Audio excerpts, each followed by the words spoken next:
Ako ho'y walang planong kumandidato bilang senador 3 months ago. Subalit, sa ilang beses po naming pag-uusap ni Pangulong Duterte, sinabi niya, Vic, kumandidato kang senador.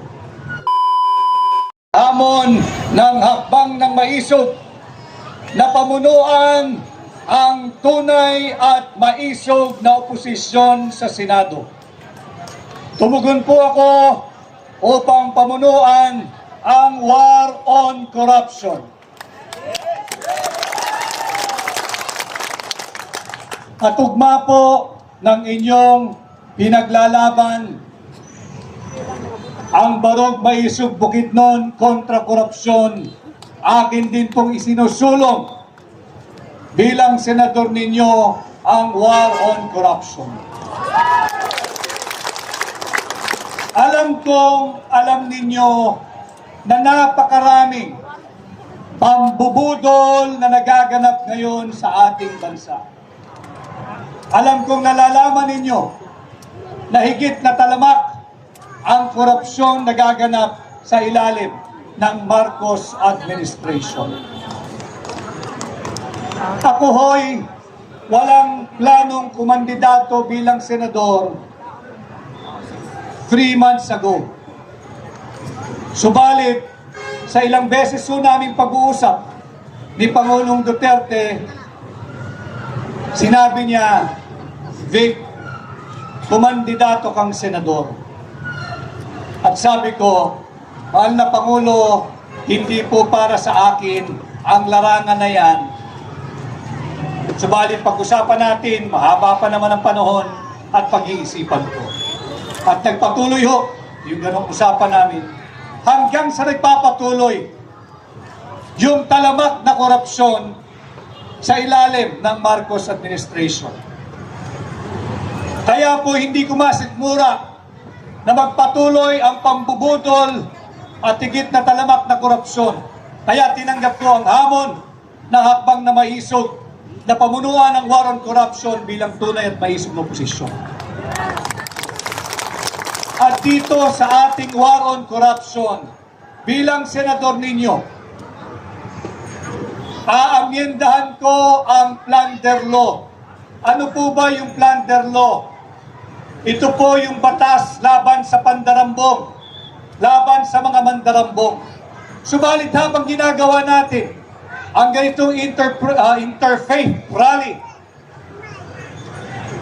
kahit po tayo ay kasalukuyang ninanakawan ng mga tiwaling tao sa gobyerno, hindi po natin sila pwedeng kasuhan ng pandarambong o plunder sapagkat kinakailangan muna umabot sa 50 million pesos ang kanilang ninanakaw bago natin sila makasuhan ng plunder. Hindi ba't malaking kalokohan yan? Bakit kinakailangan umabot ng 50 million? Bakit natin sila bago natin sila makasuhan ng plunder? Samantala, yung mahirap na Pilipino na napilitan lamang magnakaw ng isang latang sardinas para mapatid ang gutom ng kanyang pamilya, pag nahuli, diretso sa kalaboso, ang tawag ay kriminal. Bakit ang mga nagnanakaw sa gobyerno ang mga magbabatas? Pagka sila'y nahuling nagnanakaw, ang tawag sa kanila ay honorable at kailangan tawagin mong your honor. Nasaan ang pagkakapantay-pantay dito? Wala. Kaya nais kong amendahan ang plunder law from 50 million, ibababa po natin ang threshold o halaga niyan sa 1 million pesos na lamang. Ating silang pananagutin katulad ng sinisigaw na advokasya ng hakbang ng maisog na humihingi ng transparency, accountability, peace, and security. At pag naamyendahan ko na ang plunder law, na ibaba natin from 50 million to 1 million, isusunod kong isa sa batas ang pagbabalik ng death penalty bilang katapusan sa lahat ng magnanakaw sa gobyerno. Dalawang krimen natin silang papanagutin. Yang pagnanakaw, ide-death penalty natin yan. Tuldukan na natin ang nagiging kultura at sistema ng korupsyon sa pamahalaan. At bukod dyan, ibabalik ko rin ang death penalty sa kasalanang droga sa lahat ng taong gobyerno makikialam dito. Rodriguez! Rodriguez! Rodriguez! Rodriguez! Ito po ang pamamaraan natin upang labanan ang korupsyon. Hindi po masasabi na ang pagbabalik ng death penalty ay anti-poor. Sapagkat wala hong magnanakaw sa gobyerno na poor. Wala hong magnanakaw sa gobyerno na mahirap. Ang hahabulin natin, ang pananagutin natin, at ang mananagot sa kaparusang bitay o death penalty ay yung nagpapakasasa at nagpapayaman dahil sa pera ninyo. At hindi po yan mga mahihirap. Yan po, karamihan sa kanila ay nariyan sa Senado, karamihan sa kanila ay nariyan sa Kongreso, at ang ilan sa kanila ay nasa Malacanang. Atin silang pananagutin. Ito lamang ho ang ilan sa nais nating isulong bilang senador ninyo. Alam kong maraming bagay na tayo dapat pag-usapan. Sisikapin ko hong pasimplihin upang higit ninyong maunawaan. Siguro, nitong mga nakailang araw na ho tayo, isang linggo na mahigit, mainit itong pinag-uusapan, yung unconstitutional, illegal, invalid, at immoral na 2025 budget. Siguro ho ay naririnig nyo yan.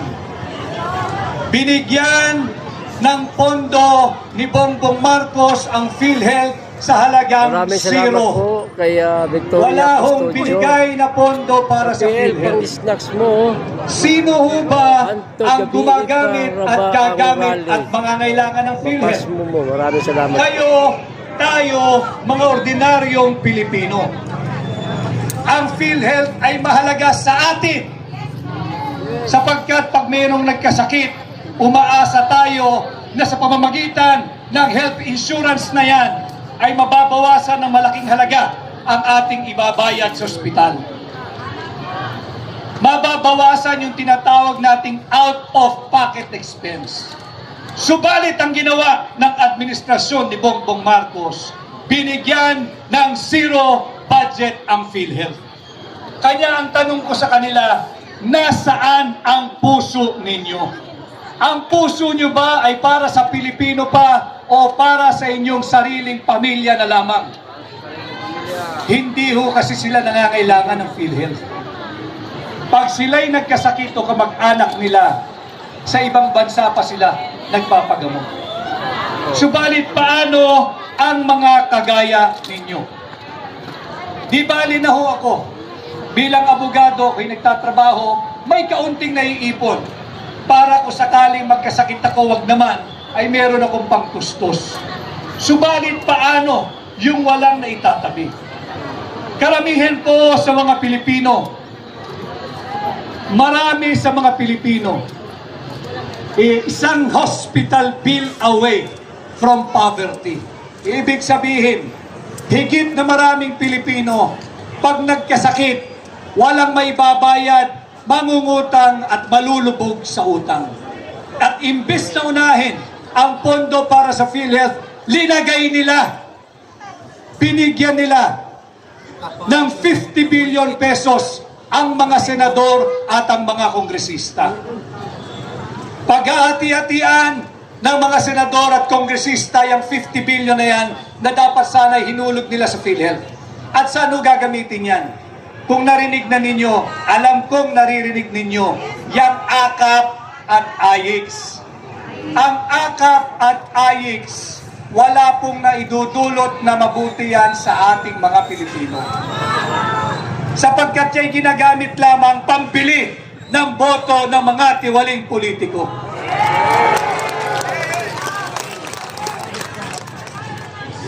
Binibili po ang inyong pagkatao, binibili ang inyong dignidad, binibili ang inyong self-respect, binibili ang inyong boto, at higit sa lahat, sinisira ang kinabukasan ng mga anak ninyo at ng mga kabataang kagaya ng nandirito ngayon kasama natin.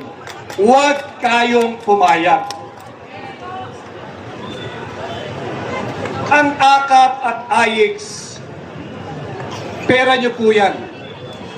At kung darating yung panahon na kayo po ay papapilahin upang tumanggap ng AKAP at AIX, ako na ho mismo, ang inyong kaibigan si Atty. Vic Rodriguez, ang makikiusap sa inyo. Tanggapin ninyo. Kunin ninyo. Pera nyo yan. Hindi yan pera ng mga politikong namumudmod ng pera ninyo.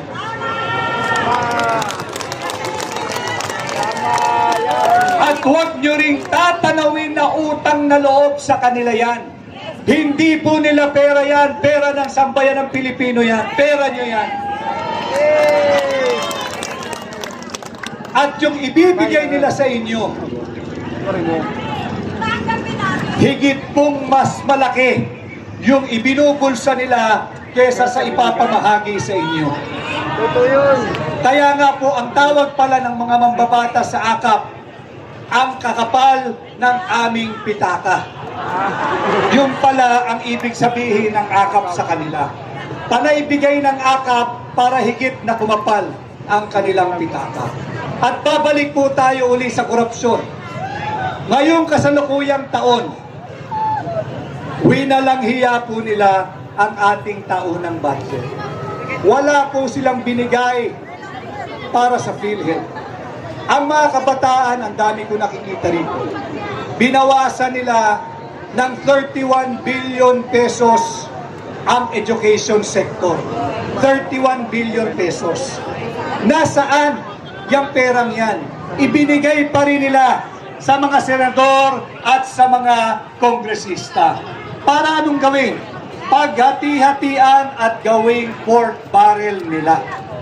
Gagawin nilang personal money nila yung public money. Huwag tayong pumayag. Importanteng napapag-usapan natin sa mga ganitong pagtitipon upang malaman ninyo. Sapagkat obligasyon ng isang kagaya ko na nagpapakilala sa inyo at naghihiram ng inyong mandato upang ako'y dalhin ninyo sa Senado na mapasimple ang usapin upang higit ninyong maunawaan. At ganun din ho sa ating mga kasamang IP o katutubo dito. Hihingin ko po, hihiramin ko ang inyong mandato. Alam ko kung ano ang nagbumabagabag sa inyong damdamin at isipan. Yan ay ang pagsasawalang bisa di umano ng Indigenous Peoples' Rights Law. Bilang senador ninyo, lalabanan ko, tututulan ko yan at hindi ako papayag na magkaroon ng diskriminasyon laban sa inyo o dili kaya pagsamantalhan ang mga katulad ninyong katutubo. Kaya ho rin ako ay maisog na humaharap sa inyo, nagpapakilala, nagpapasukat, nagpapatimbang, nagpapakilatis. Upang nang sa ganon, kung sakasakali ho sa tingin ninyo na ako ay karapat-dapat pahiramin ng inyong tiwala at mandato, makikiusap din po ako na sana'y tulungan ninyo ako mangampanya sa inyong mga kamag-anak, kaibigan, kapitbahay, kaskwela, kaprobinsya at kakilalang Pilipino sa anumang bahagi ng mundo. Rodriguez! Rodriguez! Rodriguez! Rodriguez!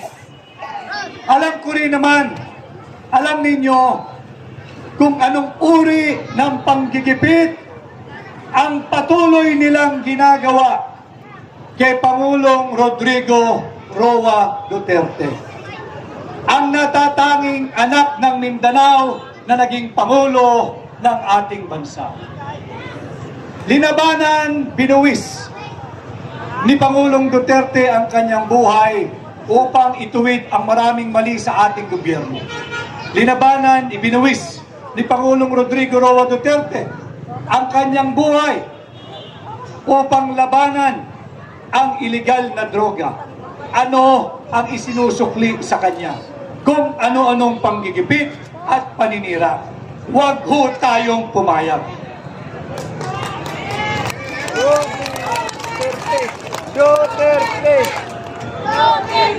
Kasalanan ba? Kasalanan bang may tuturing na protektahan ni Pangulong Duterte ang mamamayang Pilipino, higit pa ang kabataan, laban sa illegal na droga? Kasalanan bang habulin niya ang mga drug lords na sumisira sa kinabukasan ng ating mga kabataan? Bakit siya patuloy sinisikil ng Marcos administration? Hindi natitigil dyan.